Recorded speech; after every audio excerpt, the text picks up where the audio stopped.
What's going on, guys? Welcome back to my channel. Today we are finally doing another episode of the Never Seen It series.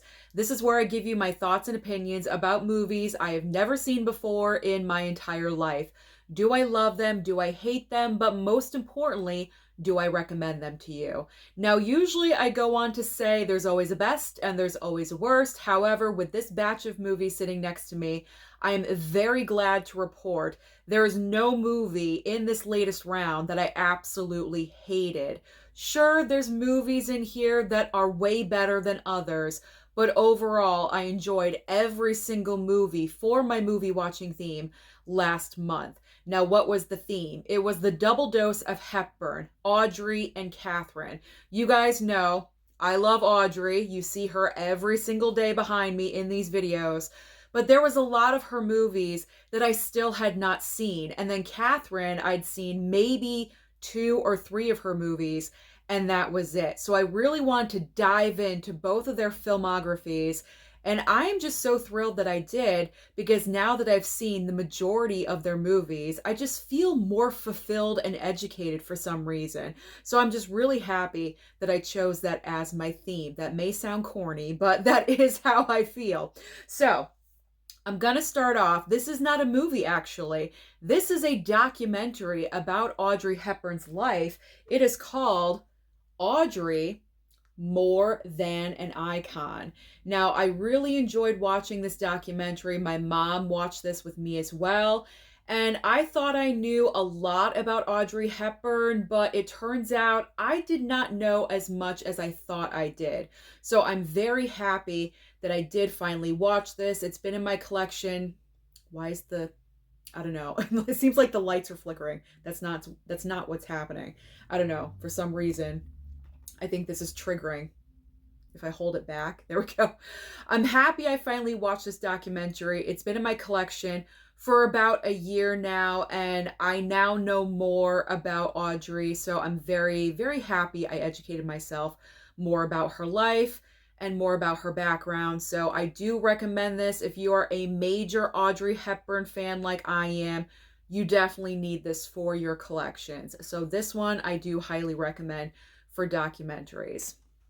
Okay, so now the rest are movies, okay? Now you gotta bear with me, because remember, I watched these a month ago. So some of these, I do remember pretty much all the basic plot lines, except for maybe 1 or 2 of these movies.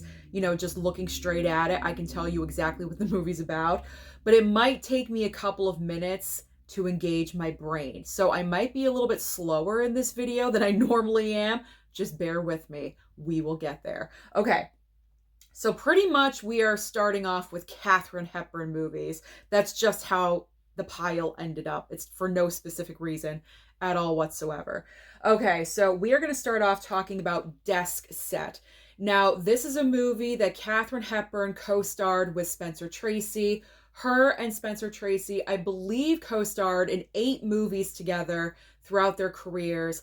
They were in love with each other when they were in a relationship. Back in the day, this was kind of scandalous because Spencer Tracy was married, and he remained married until he passed away. But until his dying day, he was always... Katharine Hepburn was the side chick. That's what I'm trying to get to. That's my point. Katharine Hepburn maintained a relationship with Spencer Tracy pretty much from the day they met until the day he passed away. So they were kind of scandalous, if you know what I'm saying. But anyway, they co-starred in this movie Desk Set together. And the plot line of this movie is that Katharine Hepburn plays... see, I'm forgetting already.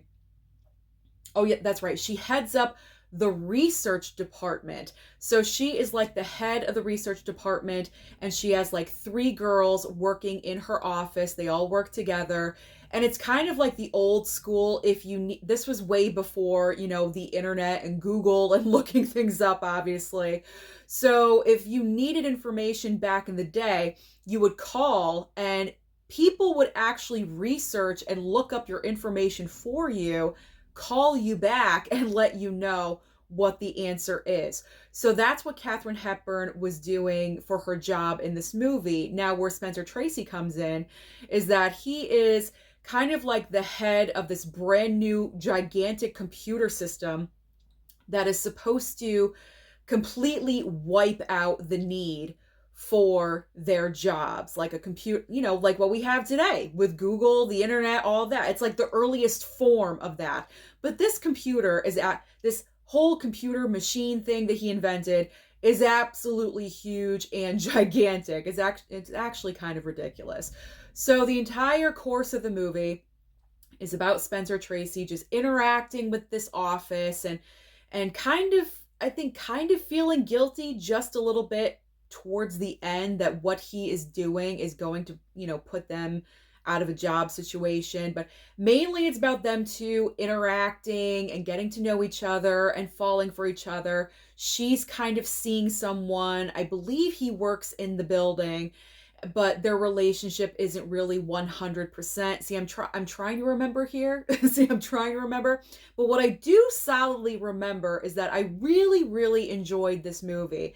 I wasn't sure how I was going to feel about it. I did not pick up this movie. It was sent to me, but I really enjoyed it. I can't remember if it's black and white. Is this black and white? Sometimes it says it on the back. No, it is in color. It is a color movie. But I really, really enjoyed this one. I had a great time with it. If you love the dynamic duo of, Katharine Hepburn and Spencer Tracy, then I really do recommend that you watch this, especially if you've never heard of this movie before. It's fun. It's a fun, cute movie. So I highly recommend this one for you. Let's just move on. Let's move on to another Katharine Hepburn and Spencer Tracy pairing. This is a Criterion, though. It is called Woman of the Year. Now, Woman of the Year, this is about them two working at the same paper together. Now, Katharine Hepburn focuses more on the serious topics at the paper, like international news and politics and things like that. Kind of more like investigative, stuff, where Spencer Tracy's job at the paper is covering sports, like entertainment things like that. And at first, when the movie starts, they're kind of like going at each other through the paper, like fighting through the paper when they're writing their articles. But then, and this is very early on, like 5-10 minutes in, Spencer Tracy goes to kind of confront Katharine Hepburn's character. He sees her and he instantly becomes attracted to her. So then they very quickly form this relationship, this bond. He wants to be with her, so this ends up happening. But over the course of the movie, what happens is that Katharine Hepburn's life, her character in this movie, is very hectic. There's always phone calls happening. There's always assistants coming in and out of her home. And it's kind of like his character is put on the back burner. He's never first. He's never a priority. He's always put last, even. And it that wears on you after a while because her character is so strong and independent.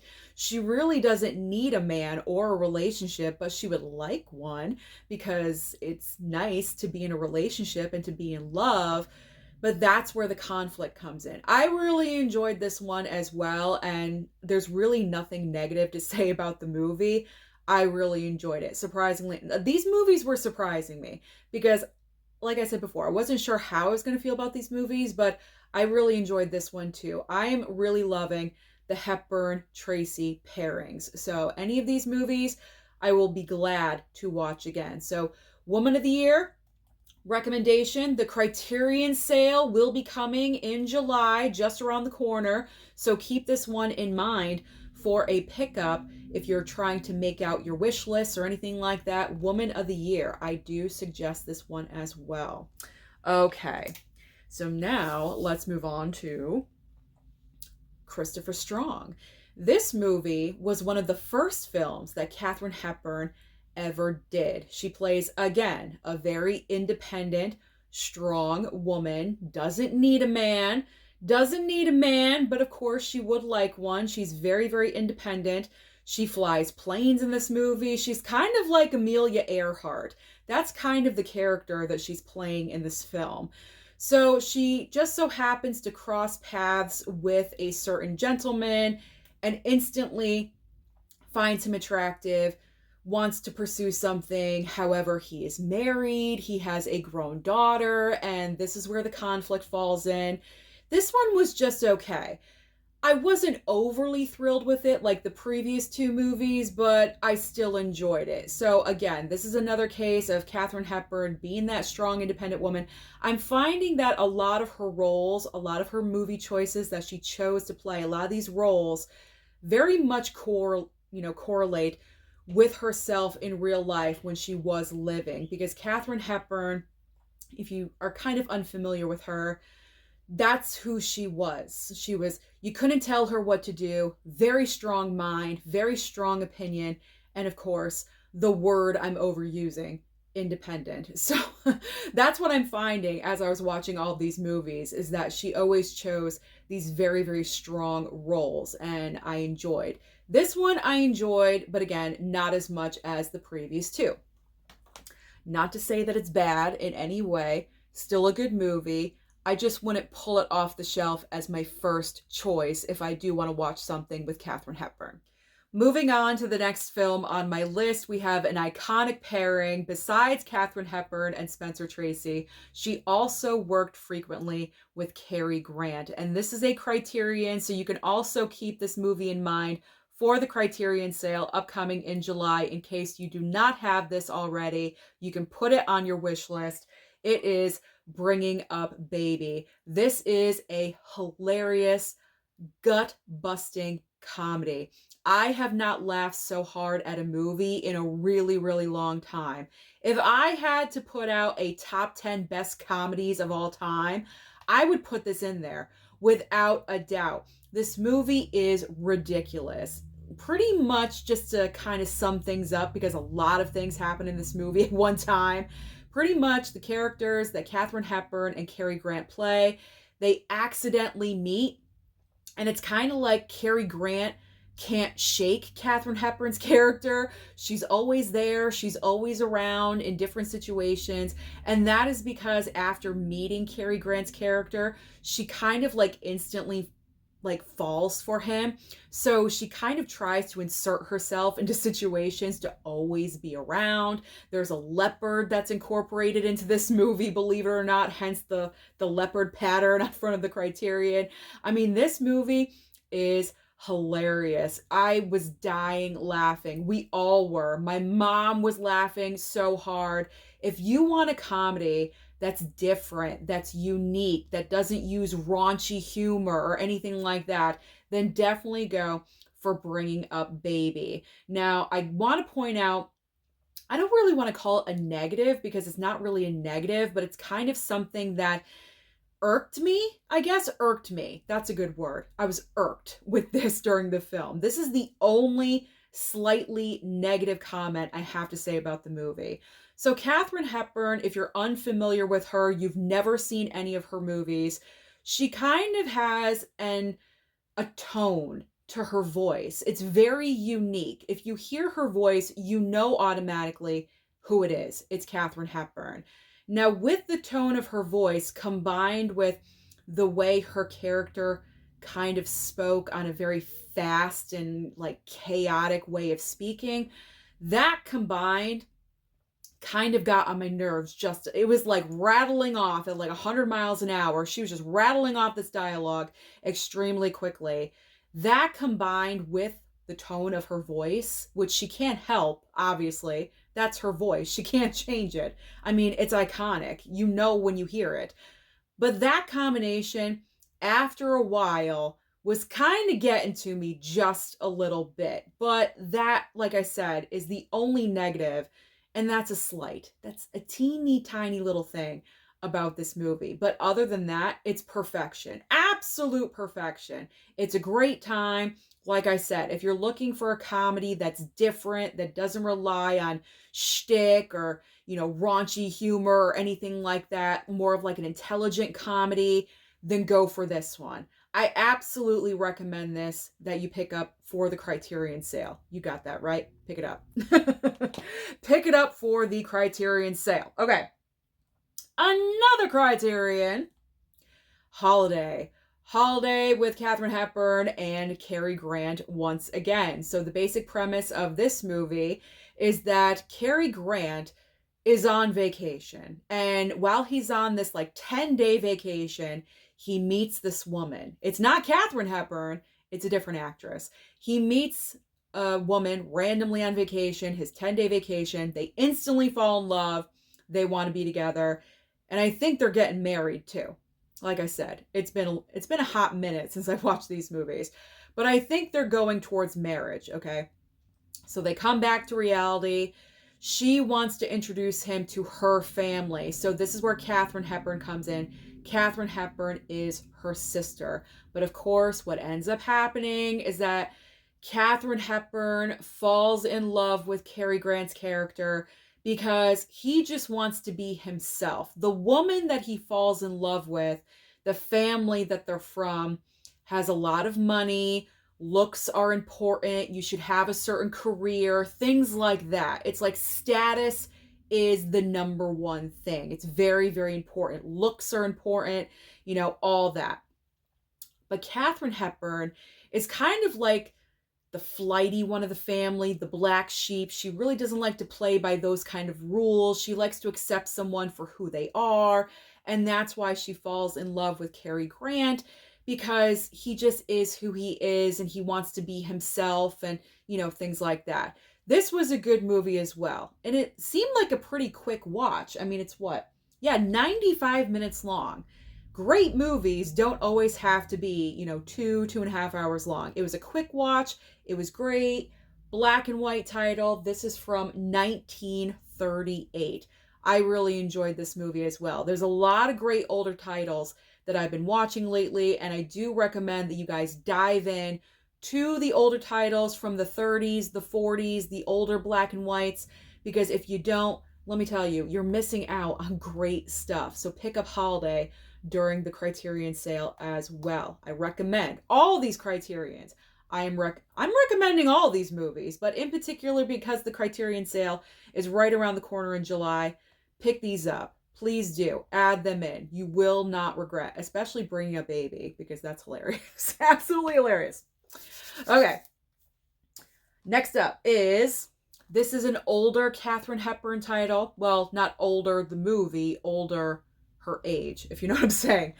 On Golden Pond. Can you believe this is the first time I've ever seen On Golden Pond? I've heard of the movie. I know the movie has been referenced many times before. That's how I've heard of the movie, but this was my first time watching it. And this movie took me by surprise. I did not expect to enjoy this film as much as I did. So you have Katharine Hepburn and Henry Fonda, the first time they ever worked together.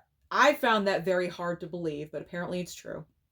And also Jane Fonda here, who in real life was Henry Fonda's daughter, obviously. Just giving you some background in case you don't know.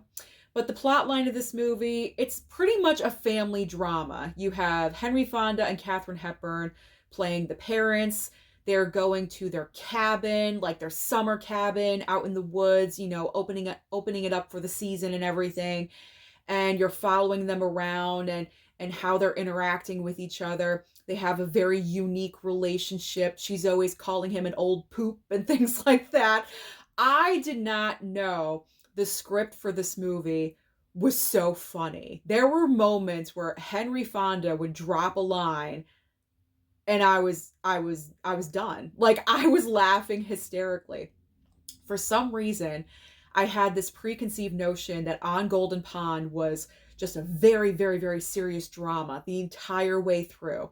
But it's not. It has the moments where it is funny, but then it will counterbalance and have that serious moment right after it. I love movies like that can balance so well in between, because comedy is very difficult to do. I always mention this. People say that comedy is so easy. No, it is not. You really have to find your funny spots, and the way you deliver a line, the way you deliver it could be interpreted a different way. You have to, be aware of that. Comedy is difficult. And let me tell you, Henry Fonda delivered the comedy in this movie. I absolutely adored it. I can't say I absolutely loved it, but I adored it. I adored it. I adored him in the movie, actually. And I adored Katharine. Katharine, I think, was just like, kind of like, how do I word this? She was like the sturdy pole. You know what I mean? She was the base. She was the rock. She was the rock of the movie. Because in this film, Henry Fonda, who obviously is her husband, and then Jane Fonda's character plays their daughter, they have a very tumultuous relationship where Katharine Hepburn is the rock in the middle, and she's trying to get them to reunite and come together. And not throughout the entire movie, but that's like a side plot, you know.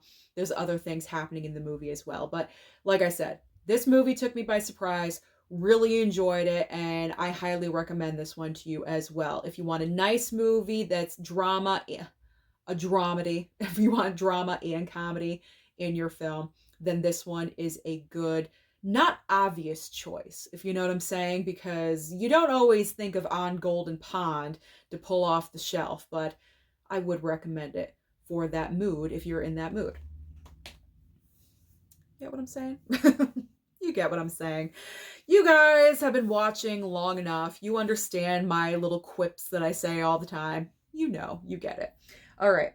We're almost done with Katharine, and I swear I watched Audrey Hepburn movies as well. I just split up the pile where it's all Katharine first and then Audrey. Okay. The Lion in Winter. Whoa, this movie was like kind of crazy. So first of all, just to make a note, this is a non-Christmas movie, okay? Because it takes place at Christmas time, but it's not the focus. So you could watch this around the holiday season and kind of, you know, put you in that mood. So that's just a side note. I like to make mental notes like that, you know, to have a little bit of variety every now and then. So I will think of that in the future. But anyway, the main plot of this movie, you have Katharine Hepburn and what's his name? Peter O'Toole. They are king and queen, I believe, if I'm remembering correctly, in England. Okay. Yes, they're in an English castle. So they're in England. Okay. So they are king and queen. They have 3 sons. Now, this gets like kind of complicated. There's a lot going on in this movie. There's a lot. So apparently, Katharine Hepburn as the queen is like banished. She only comes back for like holidays and like special events and things like that. For some reason, she's banished somewhere else. Her and the king are still married, technically, I believe, if I'm remembering correctly, but he is stooping someone on the side that is like 30 years younger. It's like a girl that grew up around them. It's kind of sick when you think about it. It really, really is. But he's boning someone else, pretty much. And from what I get from it, he is in love with her, but he's got the queen. He's still got the queen. Like, it's like he can't let go. You know, like he can't let go of the queen. So Katharine Hepburn as the queen is banished off somewhere else. She's coming home for Christmas. So that's the whole point of this. She's coming home for the Christmas holiday. Now, there are 3 sons in this situation of what's... I'm making this so vague and weird. It's one of those movies you just have to watch for yourselves, okay? But their 3 sons all want to be heir to the throne. Because obviously, Peter O'Toole is not going to live forever. He needs an heir. I mean, nowadays, it would just be the oldest son that would take over. But apparently back then, that's not how things worked. I don't know. Because now it's the oldest son. And if they applied that to this movie, that would have been, I believe, Anthony Hopkins. Anthony Hopkins is in this movie, okay? That would have been Anthony Hopkins' character. But for some reason, they're trying to choose which son is going to be the heir to the throne. Now, as I said, there's 3 sons. I would have chosen Anthony Hopkins as well. He seems like he's got his stuff together. He knows how to rule. He knows what he's talking about. He looks official. The son that the king wants is like a doofus, okay? Like, he's the son that the king loves the most, but why? Because, like, I don't understand it, because he's like a douchebag, okay? Like, he looks like he doesn't know what's going on. He's kind of dirty looking. Like, they're all dirty, but he looks dirtier than, like, everyone else, if you know what I'm saying. Like, I don't know. It's just... he doesn't seem to have it together. He doesn't have like the mental capacity to be king, to actually lead a country. And then you have the son in the middle. Like everyone forgets the middle child. You know what I'm saying? It's like there's the oldest, the youngest, and you forget he's Jan from the Brady Bunch, pretty much. Like he's Jan. No one remembers him. They're like, oh yeah, we have him too. You know what I'm saying? Like no one, no, he's forgettable. He's absolutely forgettable. And then you have Timothy Dalton's character. Who is he again? I'm trying to remember. But he like comes over and he's kind of like causing havoc within the castle around the holiday, and like something is revealed. I'm not going to spoil it, but you just got to watch it. You got to watch it for yourself to find out the big reveal. Okay. Just watch it. Watch for yourself. There's a lot of stuff going on. A lot of stuff happening in this movie. Katharine Hepburn won her final Oscar. Or no, she won for On Golden Pond, but she did win for this as well. This is the winner of 3 Academy Awards. She won for Best Actress, Screenplay, and Music Score. But the relationship between the king and the queen is just so, this movie is so dysfunctional, but their relationship in this movie is so dysfunctional because it's like they have these great tender moments where you think, are they going to get back together? Are they reconciling? And then it just turns 180 and they go vicious on each. It's such a toxic relationship and kind of exhausting, I do have to say, because you're getting like emotional whiplash while you're watching this movie because you don't know what direction this relationship is going in. Are they getting back together? Are they working things out? Are they hating each other? It's constant. It's like when the wind blows. Do they hate each other? Do they like each other? What's happening? What's not happening? Is she banished? Is she not banished? Like, it's crazy. It's absolutely nuts. So, but this is like an iconic movie, I think, for a lot of people. So kudos to you for watching it multiple times. I got to take a breather because it was a lot to watch. This one I fully remember because I gave you a lot of details with this movie. But I want to make sure I share all of that with you because maybe it could be misleading. You know what I'm saying? But that pretty much is my wrap up of The Lion in Winter. I enjoyed it. I did. There was just a heck of a lot going on. Heck of a lot. I would say if that is available, because that's a Kino Lorber title, if that's available for a Kino Lorber sale, pick it up. Definitely pick it up. Pick it up on sale. Don't pay full price. Pick it up on sale.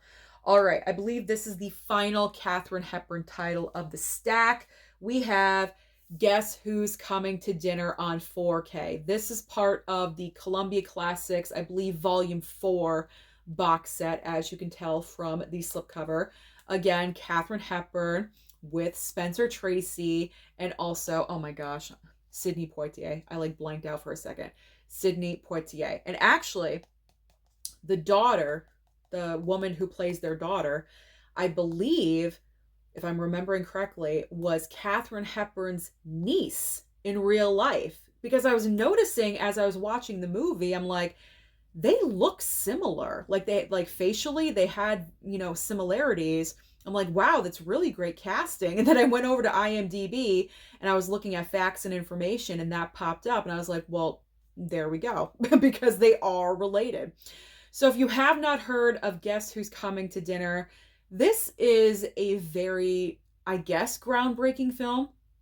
Also iconic. I would put it in the iconic category because Katharine Hepburn and Spencer Tracy play the parents of their daughter right here. I forget her name in the movie though, but her daughter goes on vacation and she meets up with Sidney Poitier's character on vacation. And this is one of those cases where they fall in love instantly and they got married or they're getting married. Did they get married? I can't remember. There's marriage in the cards. Either they're already married or they're getting married, okay? Now back then, this was like kind of still taboo and a little bit scandalous. What year did this come out? 1967, okay?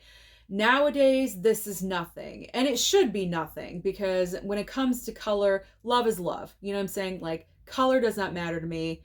Sex does not matter to me. If you love each other and you're both consenting adults, fine. Do what you want, okay? But back in 1967, this was shocking. You know, like you didn't do that. You didn't cross, you know what I'm saying. So she comes home, brings him along, wants to introduce her parents to her man, them not knowing that he is a black man. And so that is what this movie is all about. The parents' reaction, his parents' reaction, because eventually his parents come over. They're all having dinner together. So it's kind of like just a big reveal movie. But this movie is very important because it just shows that it doesn't matter. Color does not matter, because in the movie, Sidney Poitier plays a very intelligent, successful, he's a doctor, like he's a very successful, intelligent black man in this movie. Just because of the color of his skin does not mean he's garbage in the gutter. Like he is very distinguished. He speaks well. He's dressed in a suit the entire movie. Like there's no reason to be acting like he is less than just because he is black. As long as he loves and cares about your daughter, should be the only priority. And so over the course of the movie, they're trying to understand this. The parents are trying to cope with this. And is this okay? Is this not? I have to say, the best part of the movie is the final monologue delivered by Spencer Tracy. Now, Spencer Tracy was in this movie when he was very, very sick. This was the last movie he ever did. Katharine Hepburn, I believe, was so affected by him and this movie because of his illness, because she loved him so much. I think I read on IMDb, she never even watched this movie because she just couldn't do it. She couldn't bring herself to see the love of her life in his final last moments on screen, if that makes any sense. But when you see the monologue at the very end of the movie and you hear it and you're listening to it, he gives an amazing final performance. That was the last piece of cinema he ever did. And it's pretty iconic. It really, I know I'm tossing out iconic, but it is. It really, really is. So if you have never seen Guess Who's Coming to Dinner, you're missing out. So I believe the only way you can pick this up as a 4K is the Columbia Classics collection. I could be wrong, but I think that is the only way. So you'd have to get the box set, but it is worth it because it did look nice on 4K as well. So this was very nice. I really enjoyed watching this movie finally, because I've heard so many things about the film and never got to watch it, and I finally did. All right. Enough of Katharine Hepburn. Let's move on to Audrey. Let's talk about Audrey Hepburn. Okay, here we go.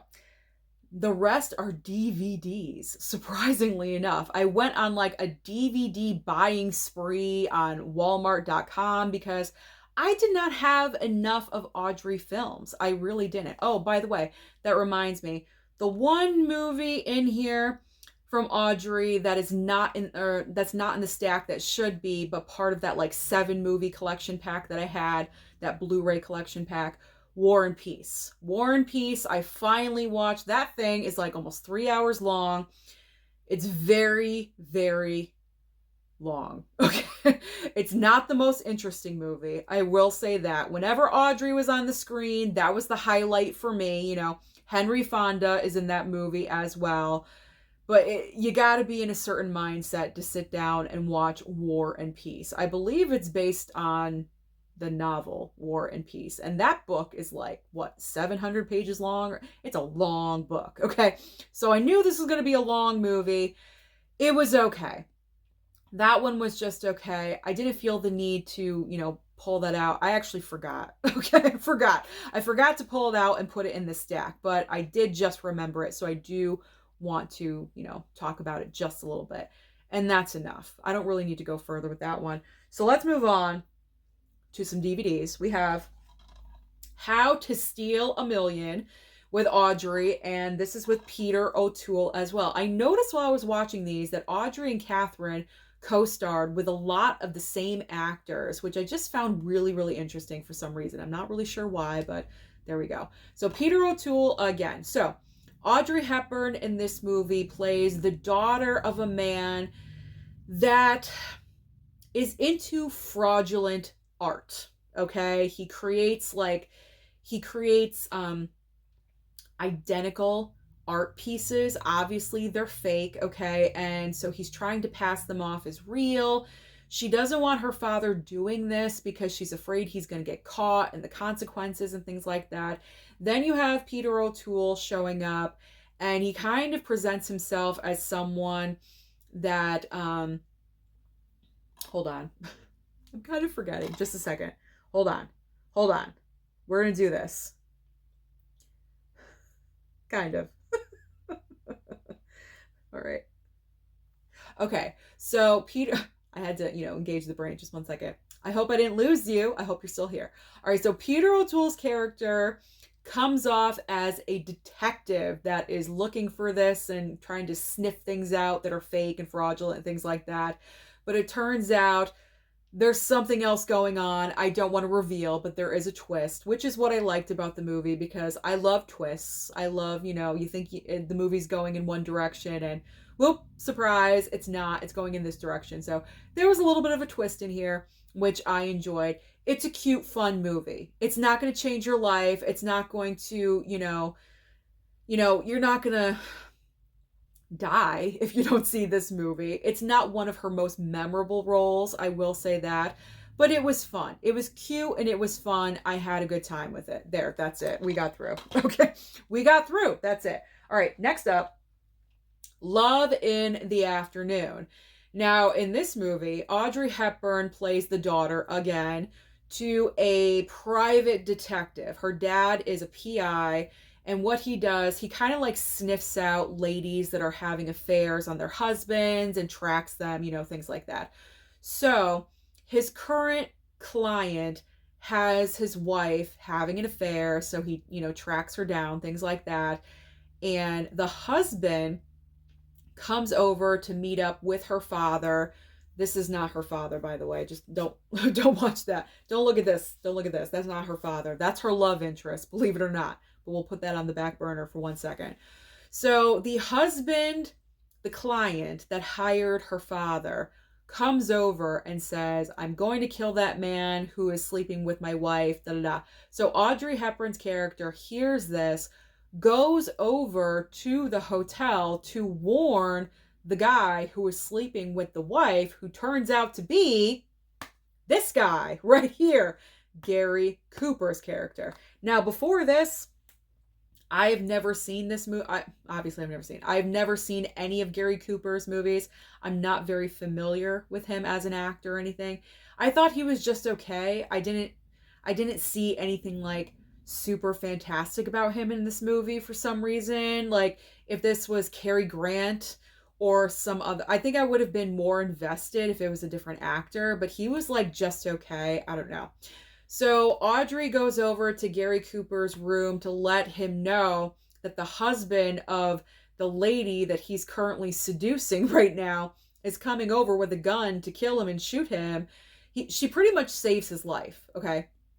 I know this is very complicated, but just roll with it with me. So after that, it's like he kind of becomes infatuated with her, and it's like this whole like not mistaken, but like identity situation, because he doesn't know that she's the daughter of this PI and, blah, blah, blah. Okay. What I had a problem with, and what I did not believe about this movie, was that he would be the love interest of her, because you have Audrey, who's gorgeous and beautiful. This was one of her earlier movies, okay? This came out in what? 1957, okay? She was like in her 20s when she made this movie, and Gary Cooper is at least 50. I cannot believe that they would have any kind of attraction or whatever with at least a 30-year age gap. That is difficult for me to believe, especially on her end, okay? Like, because she had a character in the movie, a male friend that was kind of like obviously into her, and he was cute, he was, and it's like he didn't even cross her mind at all whatsoever, because she was like kind of feeling stuff for him. I could not believe that at all whatsoever. So that was the huge negative for me. And if that's the huge negative, it's a huge negative on the movie, because that's pretty much all this movie is about. So this was definitely not one of my favorites. This is not the top 10 Audrey Hepburn movies. This would be towards the bottom, because I think the casting choice with Gary Cooper was a huge, huge mistake. If they made it with Cary Grant and Audrey Hepburn had great chemistry in the movie Charade, I would have liked to have seen them work together again. I'm not really sure what year Charade came out. Maybe it was later. But I would have liked to have seen Cary Grant in this role and not Gary Cooper. I think this one was a big mistake. So, didn't really care for it. I didn't hate the movie. Like I said, I don't hate any of these, but I wouldn't be watching that anytime soon. You know what I'm saying? You know what I'm saying. Okay. But this movie, however, this was a fantastic film. Wait Until Dark. So you have Audrey Hepburn, who plays a blind woman, first of all. So she is going around her apartment. You know, I mean, she's just amazing in this movie. That's the reason why she got an Oscar nomination, because I believe this was her last Oscar nomination for this movie. She was just so good. Okay. Think, Susan. Think. The plot line is kind of complicated. So right in the beginning of the movie, you have this woman that has this doll that has stuff, drugs, inside of the doll. Okay, so she's walking through an airport and she is trying to get to her destination. She sees, I think if I'm remembering, like police and dogs or something like that. Something where she has to get rid of the doll. So hold on. So she stops a random dude who happens to be Audrey Hepburn's husband in the film, okay, in the airport, and says, "Can you take this for me? You know, I'll contact you later." Like, so random and so weird. And he does it. He takes the doll, brings it home, okay? So now you have Audrey in their apartment. You have this mysterious doll with drugs inside of her, somewhere in this apartment, okay? Now, this is where you have 3 criminals that are after the doll because of what's inside of her. So they are trying to get their way inside of Audrey Hepburn's apartment. So they're creepy and conniving. They realize at one point that she is blind, so they take advantage of that fact, and they are playing, you know, police officers, bus outside. They're playing police officers. They're pretending to be cops and, you know, getting their way in. It's just creepy. It's just creepy because Audrey has, you know, as her character, has no idea what is happening. She thinks these guys are actually law enforcement. They're police. They're trying to help, and they're not. And it's just, imagine yourself being in that situation. It is just so, it makes your skin crawl, is what it does. And that's what was happening to me while I was watching the movie. It was just like uncomfortable. It's like an invasion of space. It's uncomfortable. Oh, this was a good movie. This one was really, really good. And so I highly recommend Wait Until Dark. I know there's a Blu-ray. There is a Blu-ray for this one. But whatever you can get your hands on, Blu-ray, DVD, it doesn't matter. There's subtitles with this DVD. I was shocked. I didn't think there was going to be. And there was. Because sometimes with older movies on DVD, they don't have that option. They did for this one. So that was a benefit. I love subtitles, but this one is a great movie. So I do recommend highly Wait Until Dark, because it's just, it's creepy. It's an invasion of your space and your privacy, and, you know, being blind on top of it. It's just, it gives you the ick. It really, really, really, really does. All right. Moving on. We've got The Unforgiven. Okay, let's talk about this one. This is not a popular Audrey Hepburn movie. I think she was miscast. I do not believe Audrey should have been cast in this role, because what's going on in this movie is that you have this, obviously it's a Western, as you guys can see. So you have this family, right? Burt Lancaster is like, I believe, the oldest son. There's like 3 sons, And Audrey plays the daughter, and there's the mom, okay? I believe the husband, the dad, died, so he passed away. So you have Burt Lancaster as the oldest son, and Audrey's character in this movie, I'm remembering, if your guys are like, what's going on, Susan? Are you having a stroke? No, I'm trying to remember the plot line of this movie. So Audrey Hepburn in this movie, she's adopted. Okay, she wasn't naturally born. They kind of like found her as a baby somewhere and brought her home. You know, like this was very early on. There was no adoption agencies or anything like that. Like you found a kid, you brought it home. Like that's how it worked back in those days, okay? So, the pretty much the plot line of what's going on in this movie is that you have like this group of Indians, and that's what I'm calling, because it's not PC correct or anything, but that's what's used in this movie. So Indians, this group of Indians are insisting that Audrey's character is from their tribe. She is from their Indian tribe, which I did not believe at all whatsoever, because she's like white as a snowflake. Okay, like that's why I'm saying she was miscast, because she does not look like she's Indian at all whatsoever. But apparently she is in the movie. Apparently she is. And it's this entire like, we want her back situation. So like the Indian tribe is consistently trying to get her back, even though she's like an adult. It's not like she's a toddler. She's not like a teenager. She's an adult, and they think that she should come back and be with their tribe and, whatever, be with your own. But she doesn't even look like you. She doesn't look like you at all. That's why this movie just didn't work. And I think that's the main reason why a lot of people don't really care for this movie that much, because Audrey just did not fit in. It did not fit for the part at all whatsoever. And she didn't look the best, to be honest. She was very, very thin on this movie.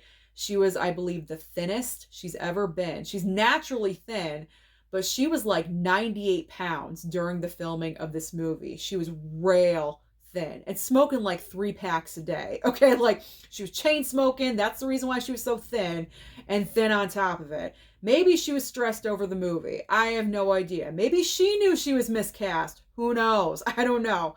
But this one was just okay. I got to admit, I kind of fell asleep during it, so I had to rewatch it completely the next day, which I did, and it was just okay. So this one, I'm not really recommending. You don't have to see this one. It was just all right. I wasn't like totally in love with it, All right, we're down to 2 movies. I know I got to wrap this up. We're going long with this episode. You know me, I start rambling, I go on a rant, and I can't stop talking. All right.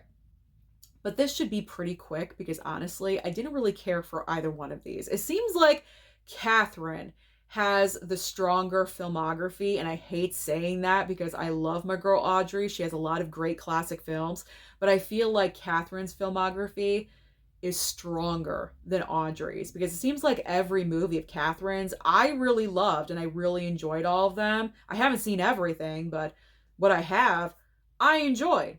Whereas we got clunkers here of Love Among Thieves and Green Mansions. So we'll talk about Love Among Thieves first.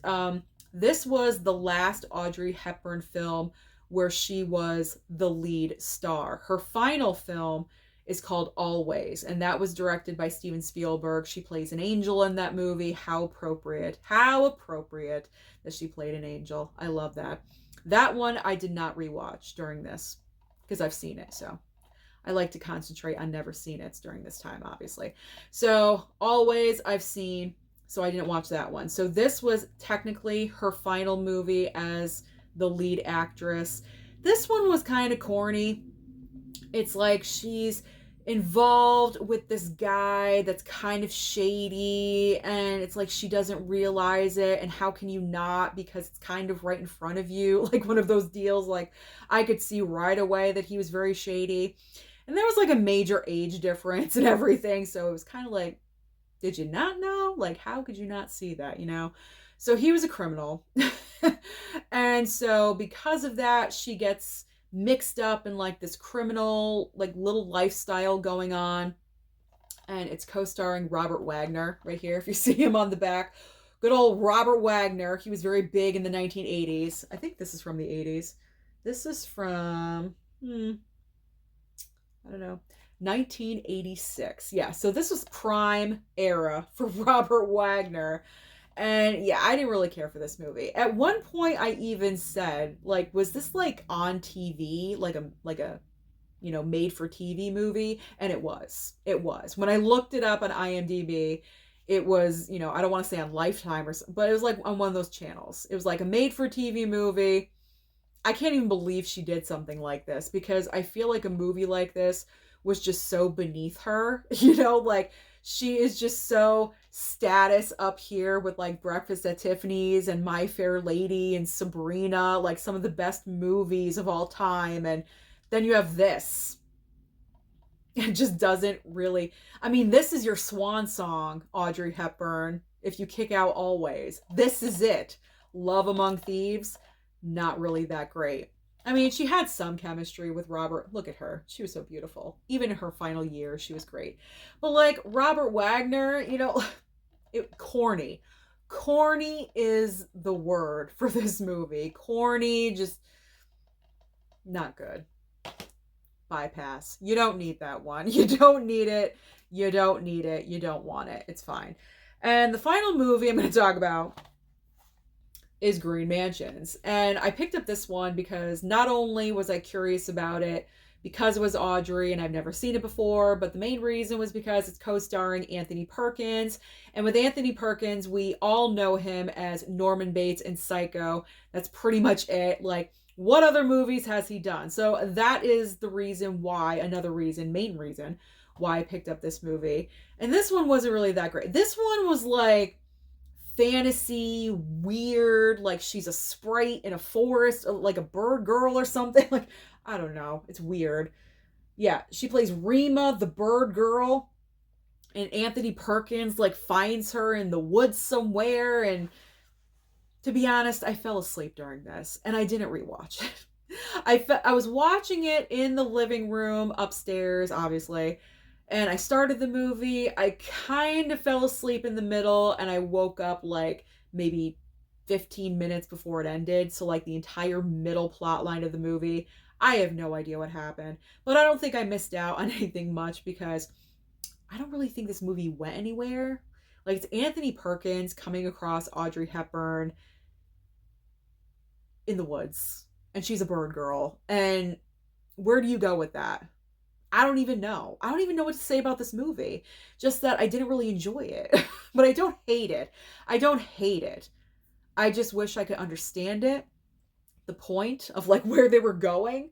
I mean, the back of this, okay, the back of this, the back of the DVD, the description says they're in a forbidden forest from the rest of the Amazon jungle. Tribesmen say a mysterious bird girl, that's Audrey, wields strange magic. So there's magic in here. I mean, this is ridiculous. And death awaits outsiders who invade her realm. Except for Anthony Perkins, obviously. He was okay. And they like got together or whatever. I mean, this just sounds utterly ridiculous. Like I said, compared to her other iconic things that she's done. And then we got this? Green Mansions? Like, what? And her husband directed this movie. And that's like really sad, because what? Are you trying to make your wife look bad? Like, what are you doing? Mel Ferrer, her first husband, directed this movie. So yeah, nothing really outstanding to say about Green Mansions either. I'm sorry that was such a horrible review of this movie, but honestly, I don't know what to say about it, because I didn't get it. Because I wasn't awake for half of it. And the parts that I was like, what's happening? What's going on? Like, I didn't really get this movie. I probably have to watch it again at like noon, like right now when it's like nice and bright outside. But, I'll rewatch it sometime in the future. But as far as a recommendation, you don't need this. These are the three. These are the three you don't need. You don't need Green Mansions. You don't need Love Among Thieves. And you don't need The Unforgiven. You don't. I mean, even though it's my girl, I love her. Live, breathe, die for her. But these movies, Oh, no, you don't need those. That's it. That's it. So that's everything I have to say about Katharine and Audrey Hepburn films. So as I said before, the stronger filmography, it goes to Katharine Hepburn. So thank you so much for watching this video today. If you are a fan of Katharine and also Audrey, comment down below. Feel free to comment and let me know which actress's filmography do you prefer. Don't forget to like and subscribe before you leave, and I'll see you next time.